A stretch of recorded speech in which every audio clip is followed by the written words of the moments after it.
السلام علیکم. ډیری زده کوونکي موږ ته میسج کوي او د ژبې له زده کولو سر ټکوي. وایي 3 یا 4 کاله کېږي چې جرمني کې اوسېږم، کورس ته هم ځم، خو بیا مې په ژبې هېڅ سر نه خلاصېږي.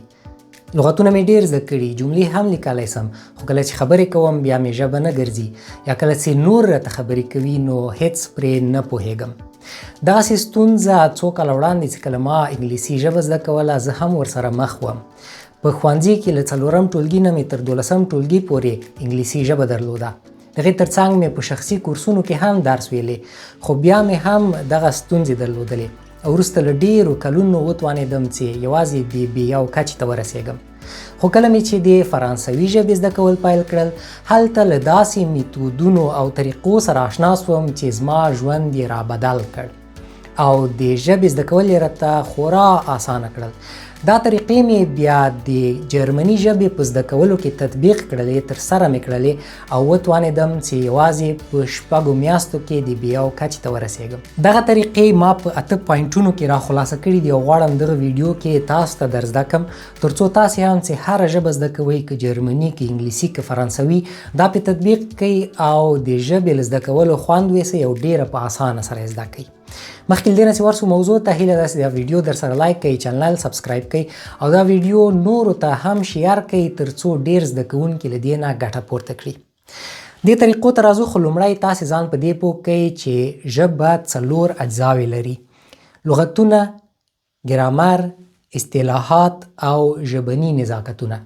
په لغتونو او ګرامر سره خو آشنا یاستئ. اصطلاحات هغه کنایوي جملې یا متلونه یا عبارتونه دي چې کلمه په کلمه نه معنا کیږي او یو جلا معنا او مفهوم جوړوي. ژبني نزاکتونه هم د ژبې فرهنګي اړخ ده، چې مثلا په رسمي ځای کې څنګه خبرې وکړئ، غیر رسمي ځای کې څنګه خبرې وکړئ، احترامانه او له نزاکته ډک چلند څنګه وي، غیر احترامانه یا نامؤدبانه چلند څنګه وي. نو دا د ژبې برخې دي. اوس اکثره زده کوونکي څه کوي؟ کینی د لغتونو کتاب راخلي، لغت له معنا سره حفظوي، یا کینی د ګرامر ویډیوګانې په یوټیوب کې ګوري او فکر کوي چې همدومره زموږ لپاره بسنه کوي. دا طریقه غلطه ده او تاسو ته ژبه نسی در زده کوئ، ځکه ژبه په حقیقت کې له 4 مهارتونو جوړه ده. تاسې هغه وخت ادعا کولی شئ چې زما یوه ژبه زده ده کله چې تاسو ته خبرې وشي، تاسې په خبرو پوه شئ. کله چې غواړئ یو شی ووایئ، روانې خبرې وکړئ شئ. کله چې یو خط مو مخې ته ایښوي، ویل لوستی شئ او په معنا یې پوه شئ. او کله هم چې یو څه غواړئ ولیکئ، یو ایمیل یا یو خط، نو باید چې ولیکئ شئ. که تاسې دغه 8 پوینټو او طریقو نه کار واخلئ، هم به ستاسې لغتونه، ګرامر او اصطلاحات زده کیږي او هم به مو د ژبې دغه مهارتونه ورسره ښه کیږي او زده کیږي به مو. دغه طریقې کومې دي؟ لومړی میتود یا لومړی پوینټ: د درسي کتاب د کلمو او د جملو سم تلفظ اوریدل. تاسې باید یو درسي کتاب ولرئ، لکه د A1، A2، B1، B2 داسې یو کتاب، او په دې کې چې کومې کلمې او جملې راغلي، لومړی چې تاسې کله ورته ګورئ باید چې واورئ. هڅه به نه کوئ چې ویل ولئ او هڅه به نه کوئ چې ولیکئ. لومړنی کار چې کوئ باید واورئ، سم تلفظ یې واورئ. یا باید استاد درته سم تلفظ کړي او یا په خپله په ګوګل ټرانسلیټ یا په کمپیوټر کې تلفظ واورئ. که چیرې ستاسې استاد سم تلفظ نه کوي یا ژبه یې ضعیفه وي، نو بیا هڅه وکړئ چې د هغه تلفظ ته غوږ ونه نیسئ، ځکه چې د یو شي زده کول اسانه دي، خو که یو شی مو غلط زده کړی وي، بیا د هغې سمول ډېر ستونزمن دي. او په لومړي ځل چې تاسې کوم څه اورئ، ستاسې مغز نه پوهېږي چې دا سم ده که غلط ده، په هماغه ډول یې زده کوي. بیا چې وروسته پوه سئ، نو هغه وخت بیا دغه غلط ډول ستاسې مغز کې پوخ شوی وي او بیا یې اصلاح کول ستونزمن وي. نو له اول نه باید تاسې د هرې کلمې او جملې تلفظ واورئ، چې دا مهارت بیا تاسو سره مرسته کوي چې په خبرو پوه سئ. زه به تاسو ته د هر پوینټ دلته په نښه کړم چې هر پوینټ په کومه برخه کې تاسو سره مرسته کوي. کله ستاسې د کلمو او د جملو سم تلفظ اورئ، تاسې به بیا په خبرو سم پوهیږئ. که غلط تلفظ واورئ یا غلط یې زده کوئ، بیا هماغه داسې کله یو نفر بیا سم درته خبرې کوي، تاسې په خبرو نه پوهیږئ. دوم پوینټ څه ده؟ په جملو کې د کلمو او اصطلاحاتو په معنا پوهیدل او معنا زده کول. ګوره ډېری زده کوونکي کتابونه لري، کلمې او معنا زده کوي. دا طریقه غلطه ده. تاسې به څه کوئ؟ جملې به لولئ او په جملو کې چې کومې کلمې راغلي دي د هغه کلمې معنا به راباسئ او زده کوئ به. په دې ډول باندې هم په سمې معنا باندې د کلمو پوهیدلی سئ او هم بیرته د جملو ساختار یا د جملو جوړښت مو په ذهن کې ښه کینی. نو په دې کار سره څه کیږي؟ ستاسو لغتونه ښه زده کیږي او کله چې دا لغتونه ستاسو ښه زده سي او په جملو کې ولولئ بیا هغه وخت تاسې په خبرو هم ښه پوهیږئ او خبرې کول هم بیا ستاسو تقویت کیږي. دریم پوینټ څه ده؟ په ګرامر پوهیدل او په کتاب کې د ګرامر تمرین کول. اوس نو ګرامر هم ضرور دی چې باید پرې پوه سو. د دې لپاره یا باید ستاسې استاد تاسو ته ګرامر تشریح کړي چې دا شی ده او داسې کیږي، یا باید په خپله همغه موضوع په یوټیوب کې سرچ کړئ. لومړی یې وګورئ چې سر مو پرې خلاص سي او وروسته له هغه نه تمرین پرې وکړئ. په خپل کتاب کې هغه خالي ځایان ډکوئ یا جملې پرې لولئ یا کویزونه حل کوئ. په دې کار سره تاسې هم په ګرامر مو سر خلاصیږي او هم مو ګرامر یعنې هغه سټرکچر مو په ذهن کې کینی. دا تمرین یا دا پوینټ چې تاسې تر سره کوي نو ستاسې څه کیږي؟ ګرامر زده کیږي. وروسته له هغه نه څلورم پوینټ څه ده؟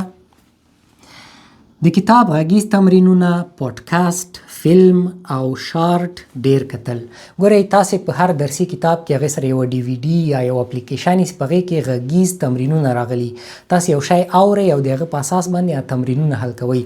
د دغو غږیزو تمرینونو اوریدل تر بل هر څه ضروري دي. د دې تر سره کول ډیر ضرور دي.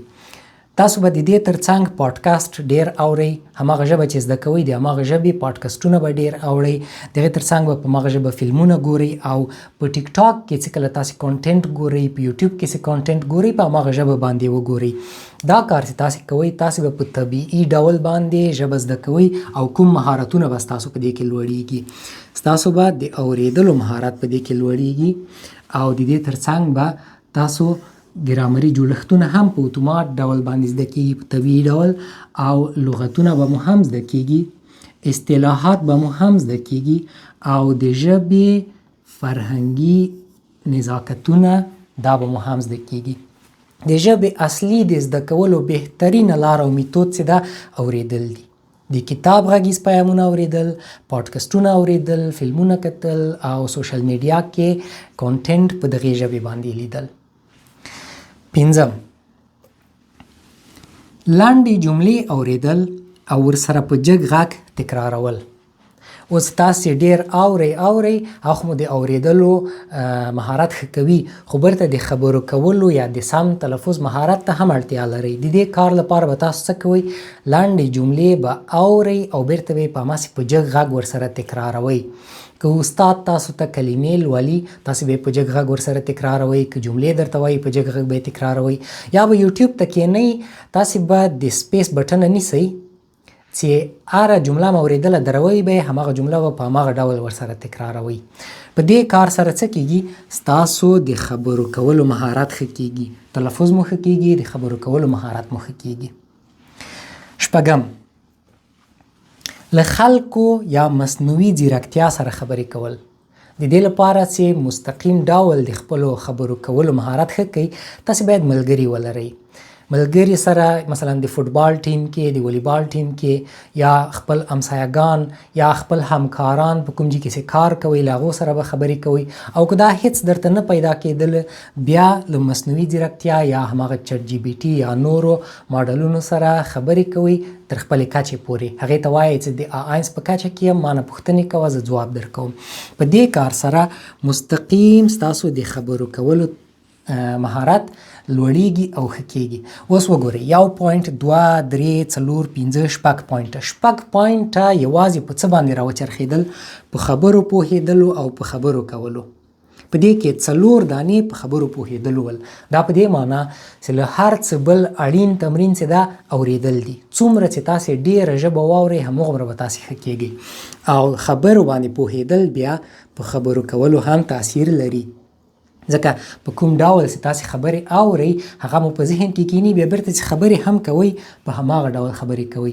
اوس که چیرې تاسې یو چا نه ژبه زده کوئ چې د هغې خپله نه ده زده، سم تلفظ نه کوي، نو معلومداره ده چې سم مو په ذهن کې نه کینی او بیرته بیا تاسې سمې خبرې نه سوی کوئ. نو دې مطلب ته مو ښه پام وي.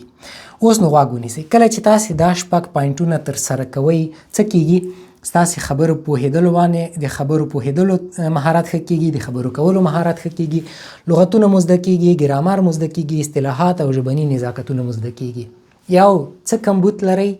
لوستلو مهارت او د لیکلو مهارت. د لوستلو مهارت لپاره به څه کوئ؟ تاسې به درسي کتاب لولئ، درسي کتاب کې څه راغلي دي هغه به لولئ. له میډیا نه یعنې سوشل میډیا، فیسبوک، یوټیوب دیو کې به پوسټونه لولئ. تاسې که جرمني کې اوسېږئ د خپل ښار په هغه ګروپو کې جوین سئ، د خلکو پوسټونه لولئ. نامې به لولئ، کوم خطونه چې درته راځي هغه به لولئ، ځان به پرې پوه کوئ. مجلې به لولئ، د هغې تر څنګ به اخبارونه لولئ. کله چې دا کارونه تاسې کوئ ستاسو به د لوستلو مهارت ورسره ښه کیږي. د دې تر څنګ چې د لوستلو مهارت مو ښه کیږي، تاسو به معلومدار ده چې نوي لغتونه به هم زده کیږي، ګرامرونه د ګرامر سټرکچر به مو هم په ذهن کې کینی، اصطلاحات به مو هم زده کیږي او ژبني نزاکتونه به هم زده کوئ. نو دا خو هسې هم پکې ستا ده ټول. او اتم وروستی هغه د لیکلو لپاره دی. د لپاره ستاسو د لیکلو مهارت لوړ سي نو تاسې به څه کوئ؟ درسي کتاب کې به خالی ځایونه ډکوئ. درسي کتاب کې خالی تمرینونه وي که نه، هغه به ډکوئ. که چیرې هغه تمرینونه نه وي بیا به څه کوئ؟ د لغتونو او اصطلاحاتو کوم لغتونه او اصطلاحات چې تاسو ته په کورس کې درکول کیږي هغه به لیکئ، تمرین به پرې کوئ، د هغې املا به لیکئ. او د هغې تر څنګ به څه کوئ؟ ایمیلونه به لیکئ او نامې به لیکئ. خو ایمیلونه او نامې لیکلو په باندې به ځان پوه کوئ. څنګه ځان پرې پوه کوئ؟ کله چې تاسې نامې ولولئ، ایمیلونه ولولئ، مجلې ولولئ نو تاسو دغه مهارت لوړیږي، بیا بیرته په لیکلو کې هم در سره مرسته کوي. نو اوس تاسو ماته ووایئ که چیرې تاسې ناست یاستئ او یوازې جملې لیکئ یا خپل کتاب نه لغتونه او اصطلاحات راباسئ او لیکئ او بیا شکایت لرئ چې زما خبرې کول ښه نه دي یا زه په خبرو نه پوهېږم، نو دا خو ستاسې په خپله ګناه ده. تاسې یوازې دغه تمرین ترسره کوئ او زړه مو غواړي چې دا ټول شیان زده کړئ. داسې نه ده. اوس نو تاسې چې پوه سولئ دغه 8 واړه تمرینونه باید په ډېر منظم شکل که چیرې د آینس په کچه کې یاستئ هماغه خپله کچه کې به دا 8 واړه تمرینونه ترسره کوئ. اتسوای ده چې ورسېدئ هغې کچه کې به دا کار کوئ. همداسې څومره چې مخته تلئ د خپلې کچې مطابق به دغه تمرینونه ترسره کوئ. اوس کېدای شي تاسو سره پوښتنه چې دا خو ډېر شیان دي، نو زه به دا له کومه کوم؟ مثلا درسي کتاب به له کومه کوم، کلمې او جملو تلفظ به له کومه کوم، یا د پاډکاسټونه، فلم او شارټ به له کومه کوم د خپلې کچې مطابق. د دې کار لپاره تاسې هیڅ اړتیا نه لرئ چې د دې پیدا کولو ته زحمت وباسئ. ستاسې موخه به دا وي چې یوازې یو ښه کورس د ځان لپاره پیدا کړئ. یو ښه کورس کې تاسو ته دغسې تمرینونه او دا شیان ټول چمتو کړي. هغه یو ښه استاد لري، ستاسو ته تلفظ کوي، هغه تاسو ته ګرامرونه تشریح کوي، تاسو ته کتاب درکوي، تمرین درکوي، تاسو ته کورنۍ دنده او هر څه په منظم ډول تاسو ته درکوي ترڅو تاسې خپله پکې مخته لاړ شئ. نو هیله مې ده چې چینل حتما در سره سبسکرایب کړئ او دا ویډیو نورو ملګرو ته ولېږئ. تر بلې خپرونې چې زه ظریف سنګر ستاسو په چوپړ کې حاضرېږم، تاسې په لویو بخښونکي خدای سپارم.